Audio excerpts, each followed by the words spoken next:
And Yousra joins me live now from Nairobi. Yousra, when we spoke a few days ago, it was all about the president, doubling down, sending the military onto the streets, saying that he was going to deploy the troops to help the police. He has backed down now from that finance bill, but it doesn't feel like it's making any kind of difference.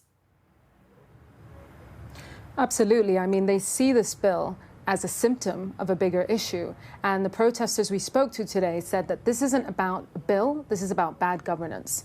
I think the young people that are taking to the streets are incredibly aware, they're incredibly engaged, and they feel like the government is flagrantly overspending, is showing off their excess. The MPs in Kenya are some of the highest paid in the world, and yet telling them to start their lives off on the back foot with facing these taxes, with dealing with the unemployment that President Ruto himself said during his election campaign 2 years ago that he would actively work to tackle. I mean, today the scenes were pretty crazy. I mean, it was this constant face-off between protesters and the police. They would disperse them, they'd use the stun grenades, they'd pluck men out of the crowd, put them in the back of the truck, and they would go into the darkness of the apparatus like many other young men and activists over the last week. But it was just crazy to see them continue to go back, to gather, to face off with them with such courage and such persistence.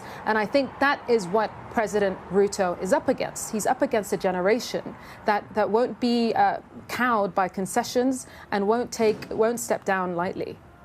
Yeah, and Yousra, the other point is that President Ruto has bowed down mostly because of international pressure on him from the UN, from the international community. I mean, where does this leave his standing in general?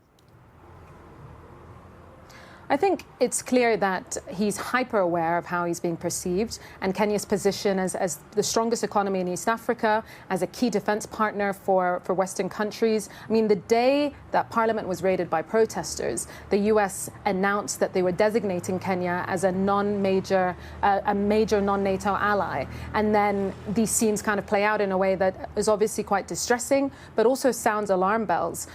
President Ruto actually got a call from US Secretary of State Anthony Blinken yesterday, and he thanked him, the State Department said, for taking steps to reduce tensions and pledging to engage in dialogue. He also underscored the importance of security forces demonstrating restraint. And I think that's what we've been seeing, is the riot police have clearly kind of stopped firing live rounds into the crowds, but there's still tension, and we'll have to see how things go. OK, Yousra, thank you so much for all of your reporting throughout the day. And of course, we will be following all the developments there in Kenya.